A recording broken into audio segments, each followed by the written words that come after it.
Como si fuese un regalo de Navidad bien particular, la Institución de Carabineros de Chile nos ha entregado con fecha 24 de diciembre de 2025, no es broma, con fecha 24 de diciembre de 2025, una nueva circular específicamente emanada por la Dirección Nacional de Personal.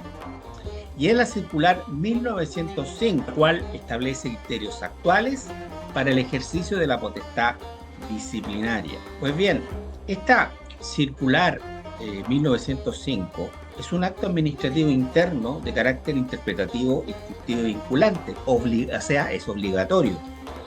Fue dictado por la Dirección Nacional de Personal en cumplimiento de un mandato de la Subdirección General de Carabineros, luego de constatarse deficiencias reiteradas en el ejercicio de la potestad disciplinaria por parte de los mandos. Y en este sentido no estamos frente a una circular recordatoria, sino que estamos frente a una circular que fue generada a partir de informes ejecutivos de materias relevantes emanadas del Departamento de Control Operativo de la Subcontraloría General de Carabineros de los años 2024 y 2025.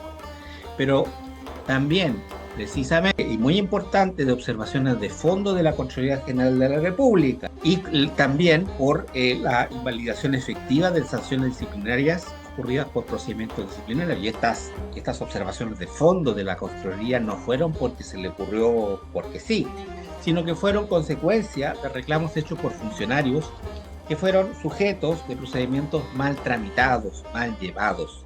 Y en este sentido, la circular cumple una función correctiva institucional destinada a evitar la reiteración de esos errores que comprometan la legalidad y legitimidad del ejercicio de la potestad disciplinaria. En este sentido, la circular no crea sanciones, sino que corrige el cómo y no el qué. Corrige el cómo y no el qué.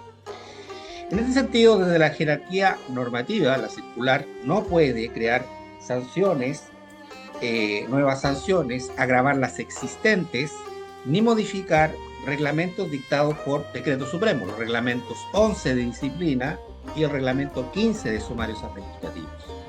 Lo que sí hace este su núcleo es endurecer el estándar procedimental, fijando criterios obligatorios para que los mandos elijan correctamente el procedimiento disciplinario aplicable.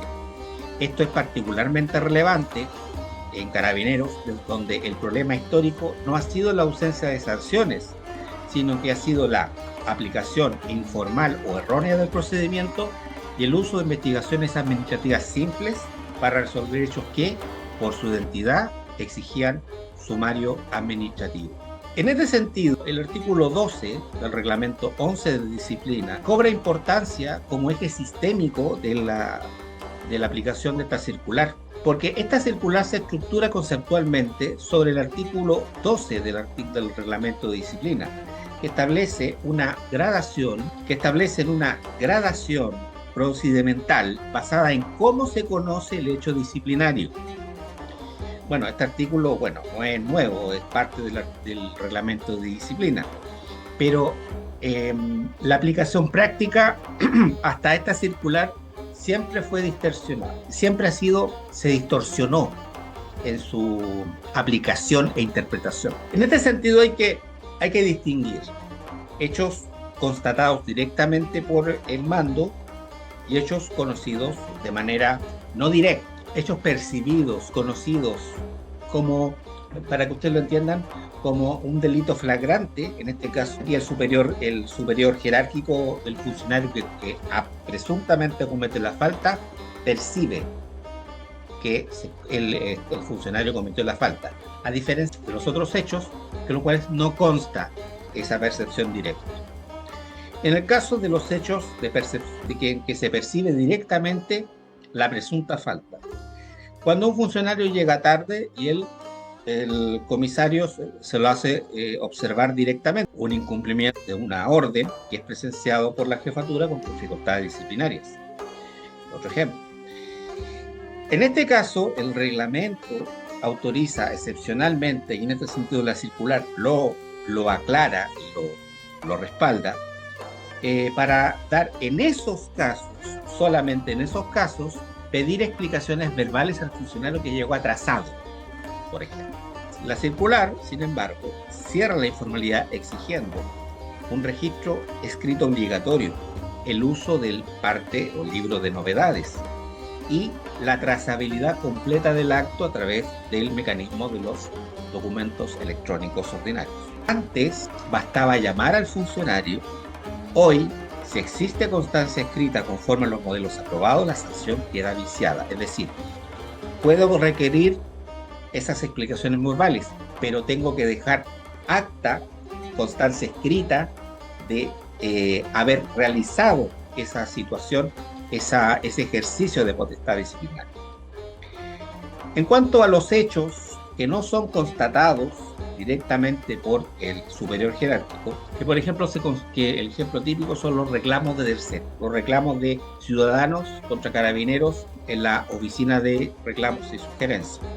O bien, por ejemplo, la cónyuge del funcionario o el cónyuge del funcionario denunciando a su marido o a su esposa, a su mujer, por temas de, por ejemplo, violencia intrafamiliar, por decir algo. Bueno, también la denuncia a un comerciante, hay una botillería, informe externo que describe una conducta indebida. Acá, en estos casos, la circular es categórica. El reclamo no equivale a contratación directa ni a prueba plena. El reclamo lo único que hace es que habilita la investigación, no habilita a sancionar inmediatamente, pero obliga al mando a encauzar el procedimiento. Un reclamo, en este sentido, describe que un funcionario, por ejemplo, fue descortés con un civil. Antes, de acuerdo a lo que señala la circular, había citación y sanción inmediata. Citación a presencia y sanción inmediata. Ahora se debe proceder, si no constan esos hechos directamente al superior, se debe proceder a una investigación administrativa con cargos y descargos o sumario, depende de la gravedad del hecho que se está imputando. Si es que un carabinero, un ciudadano reclamó que un carabinero me trató de manera áspera en un control de documentos de tránsito, aparentemente el hecho no sería grave. Estoy dando un ejemplo así un poquito extremo, pero para que entiendan que en ese caso particular, claro, hay un reclamo. Va a incluirse solo una investigación administrativa simple, porque aparentemente, por el ejemplo que di, no es un caso que pueda ameritar una sanción de carácter grave. Distinto es el tema de, por ejemplo, cuando acusan a un funcionario de abuso sexual. De abuso sexual. En esos casos puede estimarse que aquella situación es grave y en ese caso se va a conocer como sumario administrativo y no como investigación administrativa simple. Más adelante voy a observar el tema de la falta en el reglamento o la ausencia en el reglamento de disciplina de cuándo se entiende una falta grave y cuándo no se entiende una falta grave. Pero un poco más adelante voy a volver con ese punto. Mientras tanto, quédense con el ejemplo. Pues bien, uno de los cambios culturales, institucionales más relevantes que introduce la circular es redefinir el deber del mando. El mando no está llamado a sancionar de manera rápida, sino sancionar de manera correcta. La práctica observada y reprochada era que la citación informal, el interrogatorio verbal y la aplicación directa de sanción. Ese actuar debilitaba la sanción, exponía a la institución y afectaba a la autoridad del propio mando. Por ejemplo, un exprefecto que incluye sumario correctamente ejerce mejor autoridad que aquel que sanciona sin procedimiento y luego ve su decisión invalidada. Y en este sentido, tenemos que pasar al siguiente punto. La circular refuerza una distinción que en la práctica estaba diluida entre investigación administrativa y sumario administrativo. Cuando una situación debía conocerse por investigación administrativa, término disciplinario, y cuando por sumario administrativo. En este sentido, la circular establece que la investigación administrativa procede cuando el hecho no consta directamente, cuando existen dudas y la eventual sanción que se pueda prever es menor. Y en este sentido, la investigación administrativa debe incluir siempre, aunque sea una investigación administrativa simple, cargos escritos mediante el trámite que denomina oficio informe. notificación formal y un plazo con descargo que es el mismo del sumario, son 5 días hábiles. No basta con declaraciones para terminar la investigación administrativa de plano, sin pedir la opinión del funcionario que está siendo investigado. El caso del sumario administrativo, que está regulado en el reglamento 15, debe instruirse cuando el hecho es grave y que puede derivar en una sanción expulsiva o derivó ya en una sanción expulsiva condicional que es la baja con efecto inmediato para el personal de nombramiento institucional o en retiro temporal para los oficiales o personal de nombramiento supremo. Y en este sentido cuando existe, también se debe instruir un sumario cuando existe afectación relevante al servicio de la imagen funcionario vestido de civil, involucrado en una ruina en una botillería, con signos evidentes de ebriedad, rostros congestionados, ojos irritados. Este caso no admite una investigación simple, exige un sumario administrativo, aunque el hecho no haya sido presenciado por el mando. De hecho, en el caso del estado de ebriedad, aquí el problema de la falta de claridad en el reglamento de disciplina sobre la graduación de las faltas de grave, menos grave, en este caso de la ebriedad no se presenta porque en este caso hay una circular del año 2004, si no me equivoco, la 1598, que establece situaciones especiales, que es una derivación del artículo 22 a esta circular, en la cual establece que cuando un funcionario hizo notoria su condición de carabinero y está en estado de ebriedad, lo cual en la circular se establecen los requisitos: rostro congestionado, inestabilidad al caminar, más un sumario breve con 2 testigos funcionarios que dan cuenta y dicen sí, efectivamente, el funcionario estaba con el rostro congestionado, inestabilidad al caminar, etcétera, etcétera. Son 4 requisitos. Precisamente la circular señala de manera expresa que se deben aplicar sanciones drásticas. En este sentido está claro que en el ejemplo que les di, aunque el hecho no sea presenciado por el mando, es grave y debe instruirse sumario administrativo. Ahora bien, lo que yo les prometí, hay un gran problema que no se ha resuelto, que no lo resuelve la circular. Si bien da ciertos parámetros, ciertas pautas para efecto de establecer lo relativo a que hay situaciones que deben ser sujetos de investigación simple y hay situaciones que deben ser sujetos de sumario administrativo. El carabinero no cuenta hoy con una norma que tipifique objetivamente la gravedad de la falta disciplinaria. En otros videos he hablado de este tema, pero lo voy a reiterar. En el artículo 22, inciso final, hay una norma programática no cumplida, en la cual señala que se va a dictar una circular que va a clasificar las faltas que ya están tipificadas o descritas en el reglamento disciplinario, artículo 22, número 1, número 2, número 3, con sus letras respectivas, pero todavía no aparece. Y eso, por ejemplo, es una gran crítica que yo le hago a la institución de Carabineros, y mejor dicho, más que a la institución de Carabineros, a todos los que han sido gobiernos, cualquiera el signo político que sea, en no haberse preocupado de esta situación, porque el reglamento 11 de carácter es un decreto supremo, y las circulares también, o sea, las órdenes generales emanan en este caso, de la dirección general, y la dirección general o los gobiernos correspondientes de turno no se han preocupado de esto. A diferencia, por ejemplo, de otras ramas de las Fuerzas Armadas, como la Armada de Chile, en la cual en su ordenanza de disciplina se clasifican las faltas en graves, leves. Aquí Carabineros no. Y en la práctica, la gravedad, en el caso de la ebriedad está establecida esa falta disciplinaria de encontrarse el funcionario, aunque sea de civil y estar ebrio. La circular 1598 establece que esa falta es grave, pero en las otras va a depender de la situación, y en el fondo quien va a calificar, y así lo establece los reglamentos de disciplina e indirectamente el reglamento 8, el anterior artículo 127, es el jefe superior, con competencia disciplinaria, quien con una discrecionalidad no arbitraria establece que, de acuerdo a las características de los hechos, este hecho va a ser grave y este hecho no va a ser tan grave. Y así se maneja, y así se ha manejado toda la vida en Carabineros. El ejemplo que le di, el ejemplo de el funcionario que fue el civil que reclama contra un funcionario porque tuvo un trato descortés de parte del carabinero por criterio del oficial superior, no se ve como una falta grave, fue como una falta menor, pero no hay algo que diga, no, en este caso se considera falta menor si es que se comprueba que efectivamente el carabinero fue descortés, porque hay que probar eso, tienen que probar eso precisamente el que está reclamando, que fue, efectivamente se produjo esa descortesía.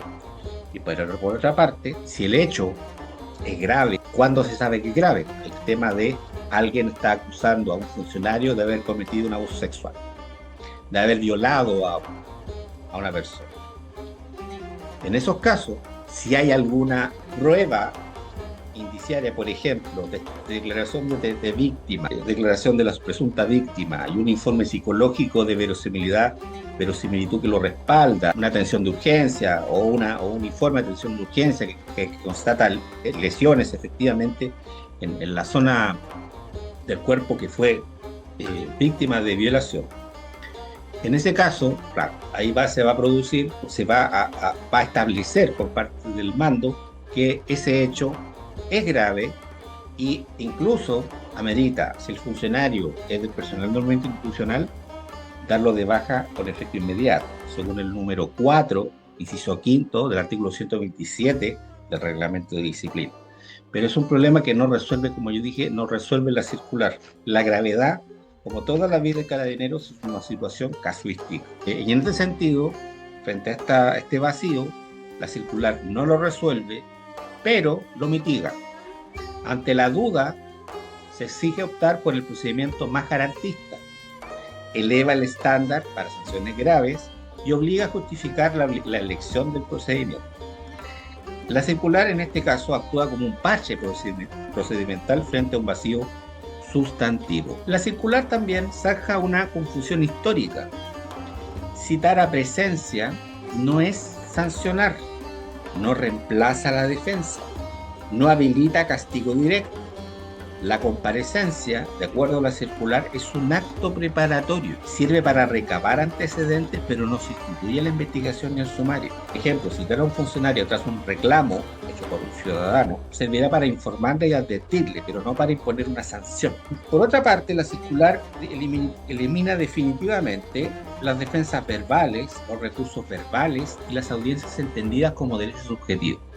Desde ahora, la defensa es escrita, los recursos son escritos y la audiencia es excepcional y discrecional. Esto responde a trazabilidad, control y coherencia con un régimen disciplinario jerarquizado. Por otra parte, muchos procedimientos fracasan no por el fondo, sino por errores formales. La circular refuerza esos aspectos. En este sentido, recalca la obligación de registrar domicilio, actualizarlo 24 horas después del cambio. Un funcionario vivía en tal parte o vivía por ejemplo, en Temuco, fue dado de baja con efecto inmediato, se trasladó a Chillán. Tiene que informar en el plazo de 24 horas su cambio de domicilio. Y en este sentido, si no lo hace, las notificaciones que se hagan al domicilio que está, el único que está registrado, van a tener validez. Pero un aspecto, en este sentido, es importante que vean este video. Yo voy a tratar que esta parte, primero voy a difundir el video completo, como lo hice en el último video, y lo voy a seccionar. Y esta parte, por favor, yo voy a tratar de destacarla. Esto es importante. A ustedes, si los dan de baja o retiro temporal, se cambian de domicilio porque ocupaban, por ejemplo, una casa fiscal, y se van y se cambian de domicilio. En esos casos tienen 24 horas para informar de cualquier forma, escrito, vayan a la oficina de parte, voy a vivir a tal parte, 24 horas. Ahora, ¿qué pasa si pasan 24 horas? lo pueden informar igual. El tema es que los plazos 24 horas, cuando pasa, si es que, por ejemplo, de manera que no pasa, dictan alguna resolución relevante a las 25 horas, a las 48 horas, van a notificar en el domicilio que está registrado en la institución. Pero si esto no pasa y pasan las semanas, pueden alcanzar precisamente a informar su domicilio. O sea, el plazo de 24 horas es para la institución, pero si ustedes registran domicilio, antes que se dicte una actuación relevante en el procedimiento, tienen que notificarlo en el nuevo domicilio. ¿Se entiende, cierto? Repito, si se mudan de domicilio, Temuco a Chillán, tienen 24 horas para informarlo. Si pasan las 24 horas, lo pueden informar igual. Pero si se dicta antes que informen el nuevo domicilio, por ejemplo, lo dan de baja y se emite la vista fiscal a los 3 meses y ustedes no han hecho nada, no han fijado domicilio nuevo, se va a notificar en su domicilio en Temuco por carta certificada. No hay que hacer el trámite, incluso yo entiendo, bueno, esto va a tener que ser materia probablemente de discusión, pero por lo que yo entiendo, aquella norma del artículo 78, 79 del reglamento de sumario, aparentemente no van a tener la obligación la Fiscalía Administrativa de hacer las gestiones preparatorias, de contactarse con el funcionario, aparentemente, si es que han pasado estas 24 horas desde que mudó domicilio. Y en el ejemplo que yo les di, pasaron 3 meses y se dictó la vista fiscal por parte del fiscal administrativo. Y no encontraron al funcionario, no lo encontraron, veieron el domicilio, mandaron la vista fiscal por carta certificada al domicilio registrado en el expediente de la institución. Ahora, si en el plazo de 2 meses al mes y medio ustedes envían un escrito en la cual señalan e informan que su domicilio es bueno, en ese caso la notificación de la vista fiscal va a tener que ser dirigida a ese domicilio, en Chillán. Si al mes y medio les pasan las 24 horas, pero al mes y medio informan el domicilio actual. Eso solamente respecto a este tema. Ojo con el tema del domicilio. Impacto calificatorio y motivación forzada. La circular recuerda que sancionar no es un acto aislado. Antes de sancionar, el mando debe revisar la calificación previa, las sanciones anteriores y el impacto calificatorio. Esto en concordancia con lo que dice el artículo 12 del reglamento de disciplina. Esto obliga a motivación reforzada, alineada con la jurisprudencia administrativa generada por la Contraloría General de la República. La circular transforma estos principios, los principios de congruencia y motivación, en exigencias operativas. Solo se sanciona lo investigado y toda resolución debe explicar los hechos, las pruebas y el razonamiento para el cual se llegó a la conclusión de que esta persona no le asistía responsable administrativa, es decir, absolución, o aplicar tal o cual sanción. La circular 1905 no soluciona, si bien no soluciona todos los problemas del sistema disciplinario, especialmente lo de la falta de graduación normativa de la falta, sí, veamos el vaso medio lleno, sí eleva el estándar mínimo de legalidad, reduce la arbitrariedad y protege a la institución frente al control externo. Cuando la gravedad no está tipificada, el procedimiento se transforma en la principal garantía de legitimidad disciplinaria. Mi nombre es Juan Luis Reiles, abogado, trabajo con el suboficial mayor en retiro, don Gastón Álamos Cifuentes, y no me quiero terminar este video deseándoles un feliz 2026, un año lleno de alegría, que cada día esté lleno de momentos inolvidables, nuestros mejores deseos para ustedes y sus seres queridos, y celebremos juntos un futuro que sea brillante y esperanzador para el próximo año. Este fue un este fue un video del canal de asesores y abogados, carabineros, Fuerzas Armadas, PDI y Gendarmería. Que tengan un felices fiestas.